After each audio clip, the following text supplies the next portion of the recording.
हमारी पेशेंट मीनाक्षी जो कि 45 ईयर ओल्ड एक स्कूल की टीचर हैं। पिछले 3 महीनों से वो थकान, बार बार यूरिन के लिए जाना और हल्का वजन घटने की शिकायत लेकर के आई हैं। हमने उनका फुल बॉडी चेकअप कराया तो जांच में जो फोकस करने वाली चीज़ थी वो HbA1c का रिपोर्ट था। उनका HbA1c 8.2% था। कई बार डायबिटीज़ को अगर हम सही तरीके से कंट्रोल नहीं करते हैं तो लंबे समय में चल करके उसके दुष्परिणाम देखने को मिल जाते हैं। तो फैक्ट्स ये कहते हैं केवल लाइफस्टाइल का मॉडिफिकेशन 30 से 35% मरीजों में HbA1c को 0.5 से 0.8% तक ही कम कर सकता है। मेटफॉर्मिन आमतौर पर अकेले 1 से लेकर 1.5% तक, 1 से लेकर 1.5% तक डायबिटीज को कंट्रोल करता है। जब टारगेट हमें HbA1c का 7% से ऊपर हो चुका है, उसको नीचे लेकर के आना है तो मेडिसिन की जरूरत पड़ती ही है। DPP-4 इनहिबिटर यानी जो हम ग्लिप्टिन ग्रुप ऑफ मेडिकेशंस देते हैं, इसमें HbA1c में 0.7 से लेकर 1% तक गिरावट मिल जाती है।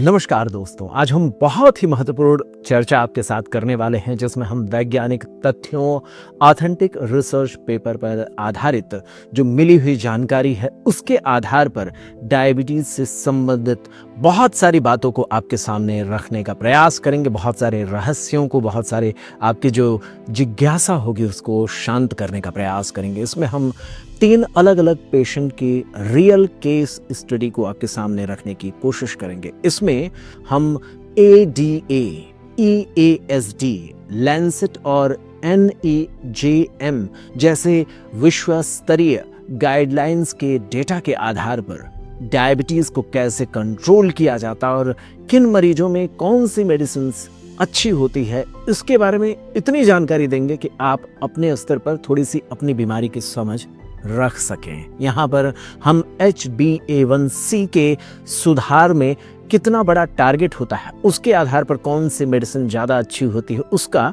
कुछ बेसिक जानकारी आपको देने का प्रयास करेंगे। इसमें आपके समझने लायक भाषा में हम ऐसा संवाद करेंगे जिससे हमारे जागरूक जो भी पेशेंट हैं वो ज़्यादा बेहतर तरीके से डायबिटीज़ को समझ सकें। हम यहाँ पर हर एक स्टेप्स पर साइंटिफिक फैक्ट्स के आधार पर अपनी बात को रखने का प्रयास करेंगे।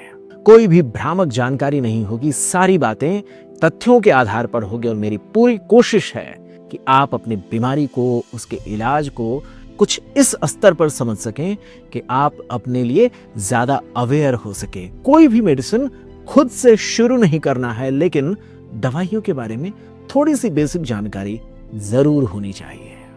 सबसे पहला जो आपके दिमाग में सवाल आ रहा होगा, डायबिटीज की पहली गोली कब और कैसे शुरू करनी है। इसमें भारत में जो सबसे बड़े मरीजों की संख्या है वो टाइप 2 डायबिटीज का है। तो उसके ट्रीटमेंट के ऑप्शंस को हम रियल केस स्टडीज की मदद से यहाँ पर आपके सामने एक्सप्लेन करेंगे। तो जैसा कि आप जानते हैं, मैं हूं डॉक्टर राजीव और आज हम बात करने जा रहे हैं एक ऐसे सवाल पर जो हर एक डायबिटीज के मरीज के मन में होता ही है। डॉक्टर, मेरी दवा कब शुरू करनी चाहिए या फिर मेरी दवा कब शुरू करने की जरूरत पड़ेगी? तो कई बार ऐसा होता है, पेशेंट अपने फुल बॉडी चेकअप में HbA1c का रिपोर्ट हमारे पास लेकर के आते हैं। तो आज की चर्चा को हम एक ऐसे कहानी के साथ शुरू करेंगे जिसमें हम मीनाक्षी, इरफान और सीमा की रियल केस स्टडीज की मदद से हम समझने की कोशिश करेंगे जो टाइप 2 डायबिटीज की कहानी है, जो टाइप 2 डायबिटीज के जो मामले हैं उनमें दवाई को शुरू करने की आवश्यकता कब होती है, दवाइयों को कब बदलना पड़ता है और इंसुलिन जैसे इंजेक्शन की आवश्यकता कब पड़ती है। यहाँ पर हम हर एक स्टेप पर दुनिया के बड़े रिसर्च पेपर से यह भी जानने की कोशिश करेंगे कितने प्रतिशत लोगों में कौन सी दवा कितना सुधार करती है। सबसे पहले हम अपनी चर्चा मीनाक्षी की कहानी से शुरू करेंगे। हमारी पेशेंट मीनाक्षी जो कि 45 ईयर ओल्ड एक स्कूल की टीचर हैं। पिछले 3 महीनों से वो थकान, बार बार यूरिन के लिए जाना और हल्का वजन घटने की शिकायत लेकर के आई हैं। हमने उनका फुल बॉडी चेकअप कराया तो जांच में जो फोकस करने वाली चीज थी वो HbA1c का रिपोर्ट था। उनका HbA1c 8.2% था। वो सोच रही थी एक्सरसाइज करके कंट्रोल किया जा सकता है या नहीं किया जा सकता है। वो हमसे इस बात पर थोड़ा सी चर्चा करना चाह रही थी, तो हमने उन्हें समझाया कि अगर HbA1c की वैल्यू 7% से कम है तो लाइफस्टाइल को सुधार करके अच्छा रिजल्ट पाया जा सकता है। यानी अगर 7% से कम है HbA1c तो अब सही खाना, रेगुलर एक्सरसाइज, अच्छी नींद और वजन पर नियंत्रण रख करके आप डायबिटीज को कंट्रोल कर सकते हैं। लेकिन आपका HbA1c 7% से ज्यादा है तो उस समय हमें दवा देनी पड़ेगी। और ध्यान रहे 7% से 8.5% के बीच में अगर किसी पर्सन का HbA1c होता है तो उस समय सिंगल मेडिसिन के तौर पर हम मेटफॉर्मिन मेडिसिन आमतौर पर शुरू करते हैं। लेकिन कोई भी दवा आप अपने मन से नहीं शुरू करेंगे, क्योंकि हर दवा के साथ अपने जुड़े हुए फैक्ट्स होते हैं और आपको वो सारी जानकारी नहीं होती, इसलिए कोई भी दवा अपने मन से नहीं लेंगे। यहाँ सिर्फ और सिर्फ आपकी जागरूकता बढ़ाने के लिए हम दवाओं के बारे में चर्चा कर रहे हैं। तो जैसा कि मैंने आपसे कहा 7% से 8.5% के बीच में अगर HbA1c है तो हमें मेटफॉर्मिन देना पड़ता है। ऐसा ADA और EASD के 2023 में हुए रिसर्च के गाइडलाइंस ऐसा सुझाव देते हैं।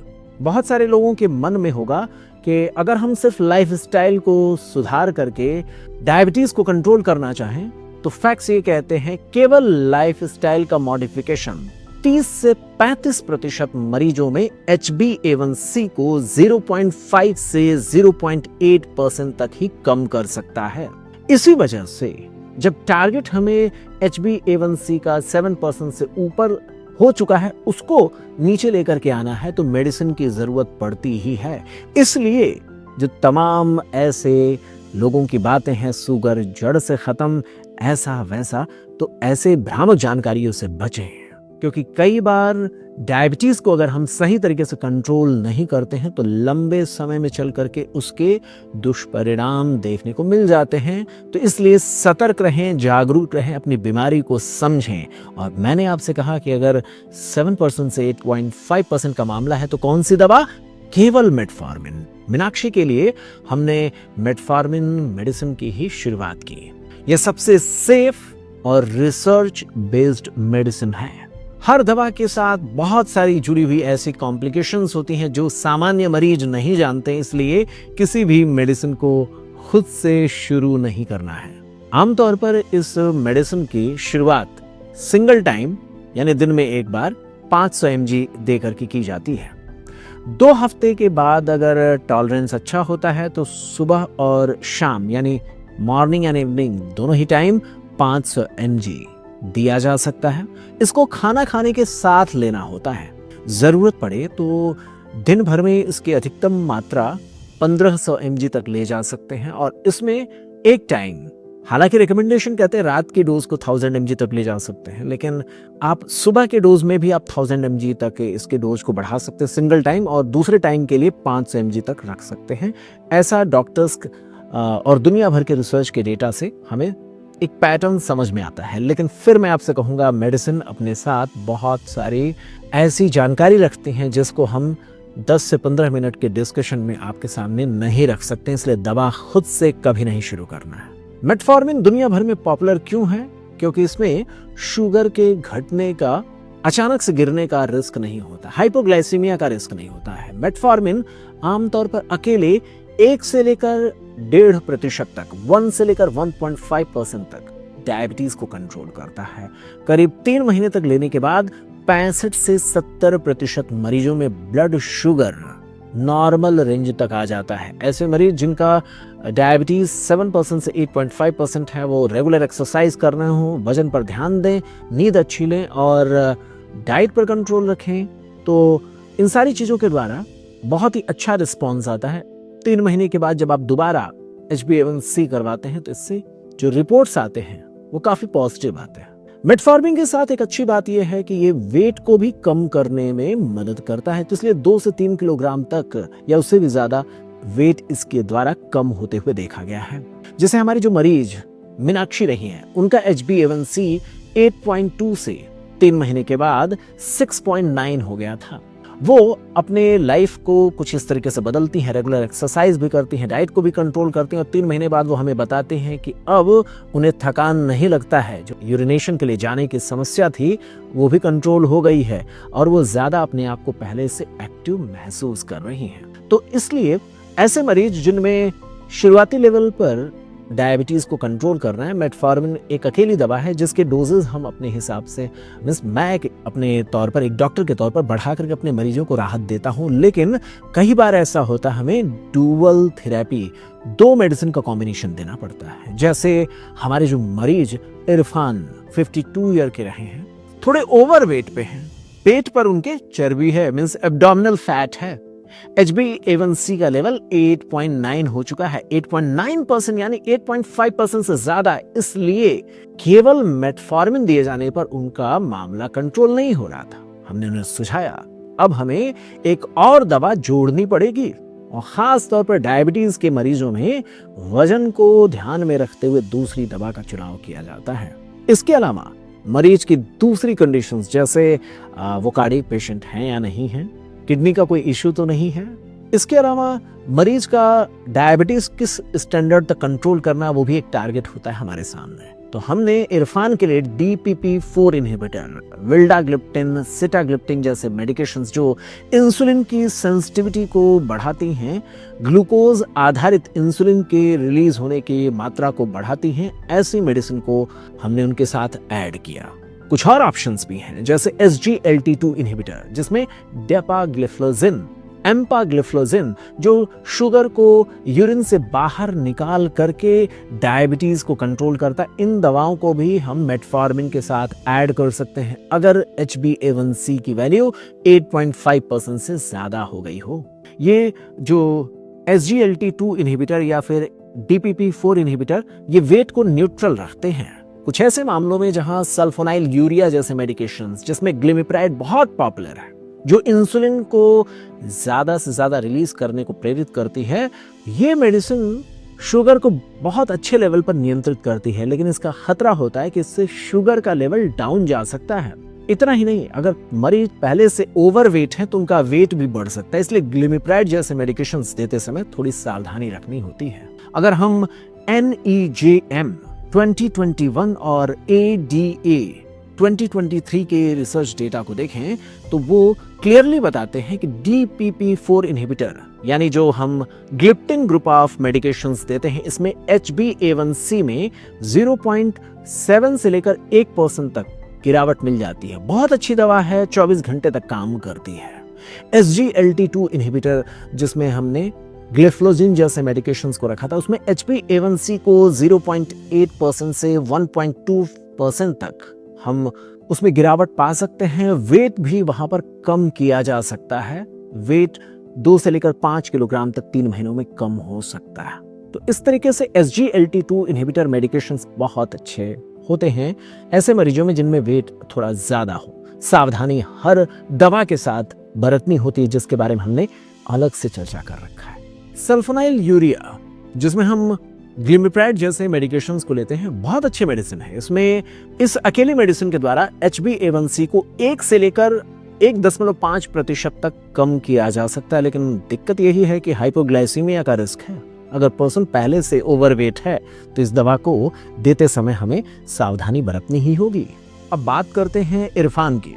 तो हमने 3 दवाइयों की चर्चा यहाँ पर की। चूंकि इरफान को मोटापा था, ब्लड प्रेशर भी था, इसलिए हमने मेटफॉर्मिन के साथ उनको SGLT2 इनहिबिटर मेडिसिन जिसमें डेपाग्लिफ्लोजिन को मेटफॉर्मिन के साथ जोड़ा और इससे 3 महीनों के दौरान उनका वजन भी कम हुआ, HbA1c भी 9% से घट करके 6.9% पर आ गया, यानी 2.1% का HbA1c की वैल्यू 3 महीनों के भीतर घट करके हमें मिलती है।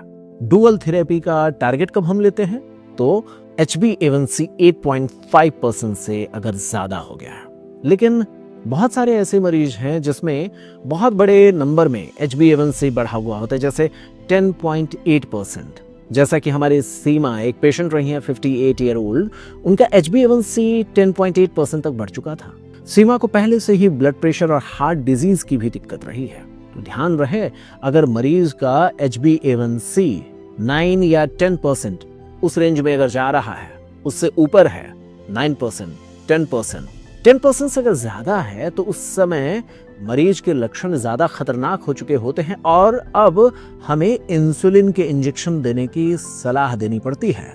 ध्यान रहे, इंसुलिन के डोजेस 2 पार्ट्स में डिवाइडेड होते हैं। कुछ बेसल इंसुलिन होते हैं जिसमें ग्लार्जिन और डेटेमिर जैसे इंसुलिन का फार्मूलेशन होता है, जो कि रात में 10 यूनिट या 0.1 से 0.2 यूनिट पर केजी ऑफ बॉडी वेट, या सेफली कहें तो रात में 10 यूनिट तक दिया जाता है।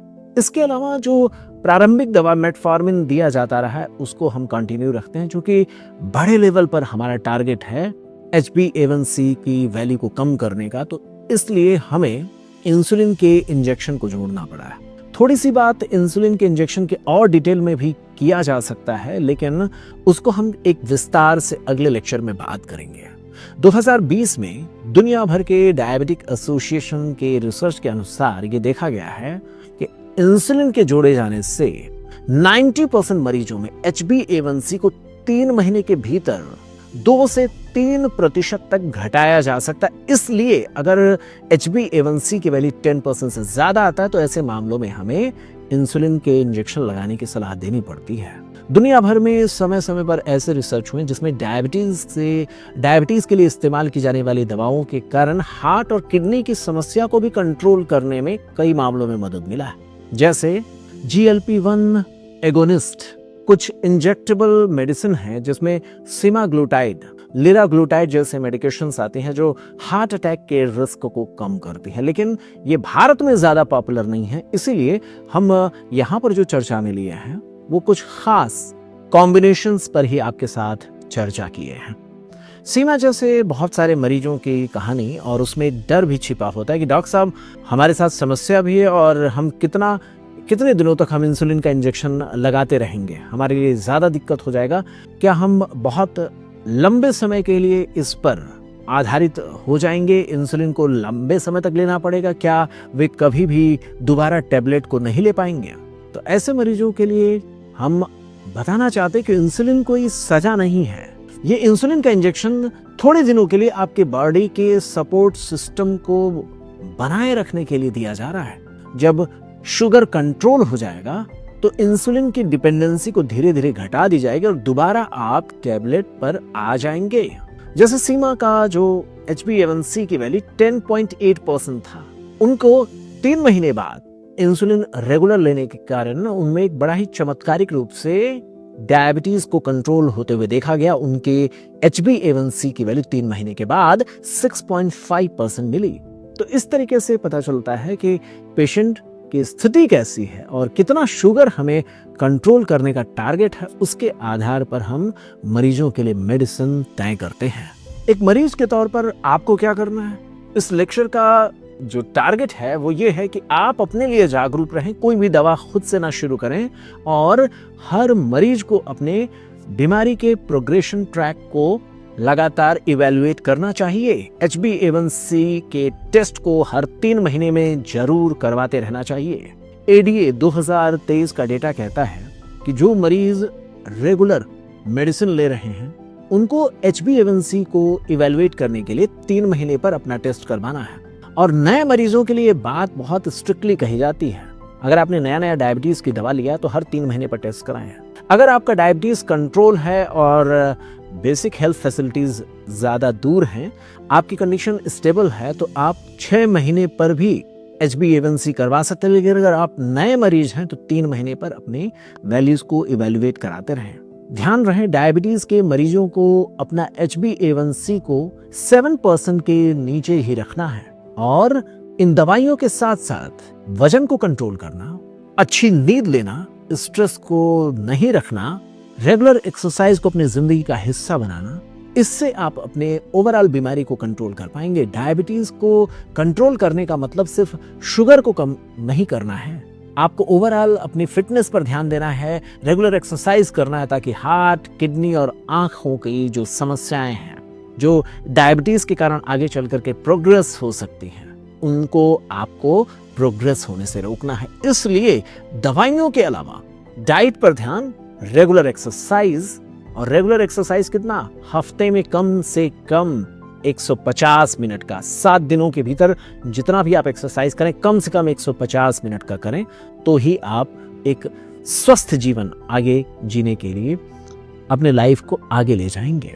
जैसा कि हमारे सभी पेशेंट्स ने हमारी सलाह को माना, तो मीनाक्षी सुबह सुबह स्कूल में बच्चों के साथ खेलती हैं, वो स्कूल टीचर है, अपनी जिंदगी बहुत ही आसानी से जी रही हैं। इरफान रोज सुबह 30 मिनट तक 30 मिनट तक रेगुलर एक्सरसाइज करते हैं, हल्की दौड़ लगाते हैं। सीमा अपनी बेटी की शादी में जब उन्हें मिठाई खाने को कहा गया, तो उन्होंने कहा कि हम अब डायबिटीज के मामलों में डॉक्टर की सलाह को पूरी तरीके से फॉलो करेंगे, और उन्होंने मिठाई या इस तरीके की ज्यादा ऑयली चीजों से परहेज किया। वो भी अपने लाइफ में रेगुलर एक्सरसाइज, डाइट पर कंट्रोल और एक हेल्दी लाइफस्टाइल को फॉलो कर रही हैं। तो डायबिटीज एक ऐसी बीमारी है जो डर से नहीं, समझ से ठीक होती है।